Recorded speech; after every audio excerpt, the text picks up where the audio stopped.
G'day guys, Tom here from Different Drop, and we are introducing you today to a new producer that you may know or you may not know. We have Martin Moran from Mordrelle Wines. Martin's based in the Adelaide Hills, so that's where the winery is. But sourcing fruit from the hills and Langhorne Creek, and a really fascinating story, and a producer that we're really excited about. So, Martin, thanks for coming in, mate. Thank you for having me. For those that don't know much about the Mordrelle story, can you give us the quick background on your story to get into making wine? Because it's a really unique and sort of fascinating. Yeah, I guess go back to... And I'm going to pour some bubbles. Go for the early days back in Argentina. So coming from, I guess, family of winemakers, from my grandfather, they all came from Italy, so that's how they started the family, I guess, of winemaking. And then, I studied back in Mendoza. I always was involved with wine, and then had the chance to travel and experience a bit of winemaking apart from Argentina, and ended in Australia. So your grandfather had vineyards in the Mendoza? In Mendoza, long time ago. Right. 60s, 70s. Yeah, wow. Yeah. And then came to Australia, studied winemaking. Studied winemaking in Mendoza. Yeah, okay. Mendoza, and then I came basically to get my hands dirty. Yeah, and sure. Experience different culture and different winemaking. It was exciting. And what took you to South Australia? And South Australia, it was a bit of through a job application, so it could have been Australia, Victoria. So I ended working for Blizzard. Yep. So and I guess that's how I'm connected to that region, because I discovered they make great Malbecs there. Yeah. But my dream, actually, believe it or not, was to make sparkling. Yeah, sure. To make sparkling, that was a bit of my passion. When I was finishing uni, so I want to make sparkling. Was probably through my cousin that was a winemaker, and it sort of got me the bag of making beautiful bubbles. Right. And I was just itching to do it, and coincidental, I met a girl from the Adelaide Hills. Yeah. From Handel specifically. Yep. And so when we got married, I told the family we should make some sparkling for the wedding. Right. And that was a perfect excuse to start making wine. And so you made a sparkling wine for the wedding. For the wedding. So when was that? That was in 2010. Yeah. Yes. Did you still have some bottles tucked away? Yeah. Some. They are for sale, a few, but only one. Just $500 a bottle. Yeah. Only one bottle per cut. So we are looking at a sparkling to start with. So it's a perfect segue. That was nicely done, mate. And it was very hard, I must say. Quick comment. Yep. You've got 3 wines on the bench here. Yep. Martin's arrived to our office today with 800 different wines that he produces. So it was very hard to narrow it down to just 3. But we think this kind of sums up, the basic idea. So this is a 2017 Lenswood Blanc de Blanc Reserva from the hills. 2017 being cooler vintage, so lovely vintage for bubbles. Yep. Can you tell us just briefly about your kind of philosophy with sparkling? Yeah, basically, first we want to release something which it has at least 3 or 5 years to age. Yeah. And depending on which vintage you're doing the sparkling, but the idea is Blanc de Blanc, 100% Chardonnay, and normal lactic, basically stainless steel, mainly stainless steel. Yeah. But it's simplistic, but all about delivering freshness. So you see this one after 10 years that are on lease and still delivering. Which we actually looked at before, didn't we? Yeah. It was 2013, it looked great. And this is a baby still now, 2017. Yes. It looks beautiful. Yeah. Beautiful. Like really lovely open fruit and loads of flavour, but the acid line is in this. I'll be giving a bit of ginger notes in this vintage, which I haven't actually seen in and out of Blanc de Blancs, and quite enjoying it. And it has that nice dry finish, which is good for it. No pet nat, mate? No Mordrelle pet nat? No pet nat, no. I consider it, but it's just for when you focus on premium sparkling and pet nat, and it's just cheaping things a bit. Yeah, I mean it will be fun, but it's just that takes so much time, really, and so much work. And we bought disgorge à la volée, so we don't freeze. Yeah, right. So it's all by hand. I mean that's a bit quicker if you do it right. And you've got lots of barbecuing to do, so it just doesn't. Yeah. Doesn't add up. I've got this here if you want to between roast, I'll put it in the ground. Yeah. All right.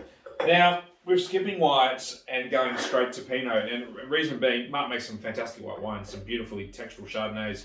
A Gruner Veltliner I really enjoy. 7 on log too, but for me the reds is what's most exciting about your wines. And you've got two very distinct house styles and approaches, I guess. On the one hand, you've got these cool climate Adelaide Hills Pinots, and then the bigger reds from Langhorne Creek. So starting with Pinot, and this is the 2021 basket press Pinot Noir. So I guess do you want to just speak briefly about where in the hills this comes from and the style of Pinot that you enjoy? Yeah, this grower is reworking the vineyard for quite a few years. So it's called Mañana Vineyard. That's just behind Show Smith. That you put is where it's Show Smith in Valhalla. In Caparinga Valley. So this is the vineyard. And it has a south-facing aspect, so it's away from the sun. We love it actually for our sparkling base which in front there. So, right. So you can see the grapes ripening a lot later in the year. We're gonna get warmer. That's probably a good vineyard to work with. Yeah. Recently, it's been certified organic, so that's on. And this particular Pinot is a clone MB6. Yeah.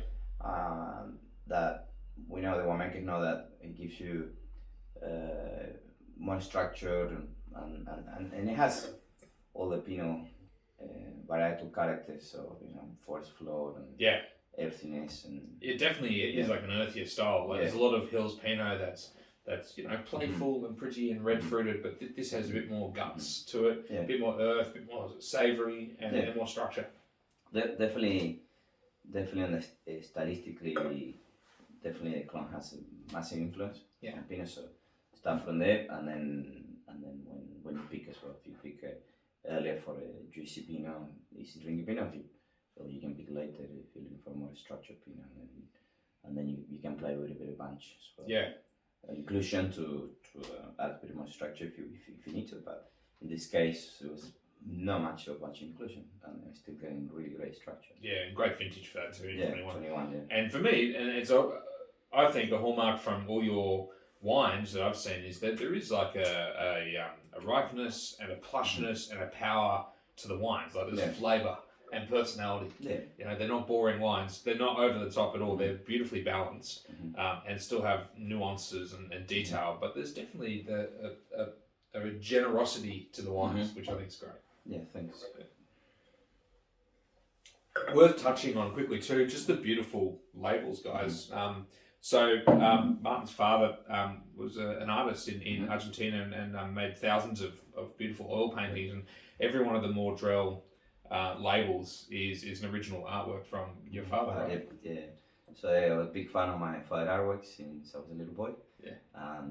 My teachers at school, they used to get at the end of the year always a painting of my dad. I was so happy because there's this expensive piece of art that he painted. So it was just beautiful to talk about with my dad about arts and it's just a lovely man to talk about anything really, and it's a very inspirational in a lot of things. My personality, how I approach life, how I like to be surrounded with people. That's the reason we do the Argentinian barbecues.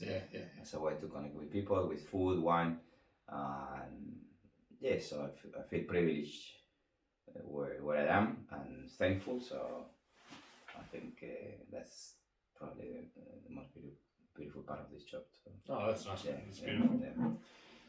I'll tell you what, when my kids' teachers just get a cheap bottle of wine at the end of the year, so giving a full original artwork, maybe I'll try that this year. So that was good. So we have a collection of originals that I brought from Argentina. We'll be around 300 artworks. Wow. Yeah, it's crazy. And we had a small little art gallery tasting room in the winery, so when people have tasting at the winery, they get to sit down all that beautiful artworks. And it's worth mentioning too, so Martin doesn't have a cellar door that's open 7 days a week or anything, but definitely is keen to have visitors, have guests that we're excited about the wine, so it's by appointment only. Look at this fantastic brochure we got. Look at this. There he is. There he is, and more excitingly, this is the bit that I'm interested in here.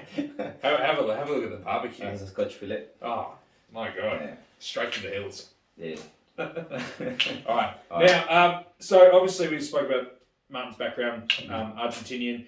In case you didn't know, Argentina makes some pretty handy Malbec. And so makes sense. And coming to Australia and working for Bleasdale, who are arguably Australia's premier Malbec producer in the top couple, it makes sense that you would go into Malbec as well. So talk to us a little bit about, I guess, where these Malbecs come from, the name, the Gaucho, and there's some exciting premium releases there as well. Yeah, do you want to splash? Yeah. Just down here. So, like I was saying before, the first time I landed in South Australia, I went straight to Langhorne Creek. Yeah. So it's what most people do in Australia when they land. They just go straight to Langhorne Creek. But okay, we did a video, discovery around before we went to the wineries. So they took us to Barossa, McLaren, Rockford. I remember I was very impressed. I didn't know much about wines in Australia, so I tasted quite a classic wines around the regions and then got hit boom straight to Langhorne Creek, straight to work, and I just have to say I was just really turned my head the Malbecs, especially the premium Malbecs that Billy's was making. They have one called the Gun Press. They use this old gun press, and I was stunning. I took the bottle back to Argentina, drank with my family, cousins, and so like a nectar, which is so beautiful. So I thought, wow, Langhorne Creek has a great potential. Then obviously studied more through the last 10 years. I guess studied a lot of the science research as a scientist. Did a lot of research, so I got to understand more deeply with the climate and why it's suitable for the Malbec for Langhorne Creek. It's been there planting for a century or more. So it has a long history. There are even imported Argentinian clones that we use in our blend. So there's a lot of things going in there for Malbec. It's still very small scale if you compare it to Argentina. 400 plus hectares planted in Australia of Malbec. In Argentina we got 50,000. So So it's a bit of a gap. Yeah, a little bit. but Langhorne Creek is very proud. The Malbec and even the stuff, the premium Malbec that we do, I think can compare to it's fantastic. So I mean, stylistically, if you think about this wine for me, Malbec typically full-bodied, rich, generous styles. This has all of that, but with a balance too. Like it doesn't go over the top. It doesn't get pruny, as Malbec can sometimes get that kind of dried out kind of pruny character. This doesn't go there at all. It's just rich and velvety and generous, but balanced as well. Exceptional, I think. The Gaucho.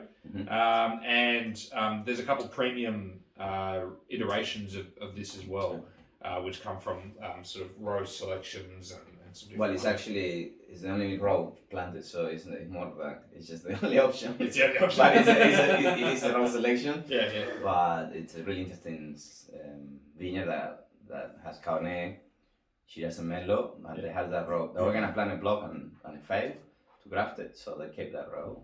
And I was lucky. I worked in Langhorne Creek for 3 years doing research work with Malbec. Yeah, right. So I was writing a report for the industry. When Australia funded this project, and I was lucky to conduct it and get to know most of the family in Langhorne Creek, which is a lovely family. That's what it is. Langhorne Creek is a beautiful family. Yeah. Very underrated region. It's just stunning wines coming from there. Obviously, a lot of the grapes they purchased by the big companies. That's probably the reason a lot of people don't know, because those grapes get lost. But the ones that are doing great jobs, the main seller does there. I think they do great wines. It's a great point. When you see Langhorne Creek on a label, I think some of the best value anywhere in Australia for red wine. Yeah. It's some exceptional and different varieties too. Yep. Malbec and obviously Grenache and Lagrange and all sorts of things. It's a really fascinating region, and you've done well to get your foot in there.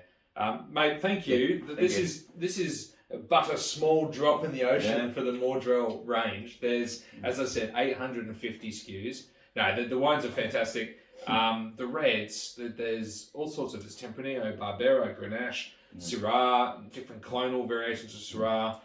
There's a fantastic blend of Malbec and Lagrange and Cabernet Shiraz. Yep. I think, really, yes. We're selling it. I should know. A little research. And all sorts of fun. And as I said, what I love about these wines is there's a real generosity and there's personality. Like there's a unique. I think Halliday said the same thing, right? That these taste like they can't come from anywhere else, or at least that's what you told me. He said, and you know they're just fun and excellent quality and unique from a producer with a different, I guess, a different path in winemaking. So highly recommend Mordrelle. If you're heading to the hills around Harndorf, find a brochure, get in touch with Martin, and he'll cook you a piece of meat, and drink some Malbec. And mate, thank you very much. Thank you. That's awesome. Gracias. Thank you. Adios. Adios. Ciao. Well done.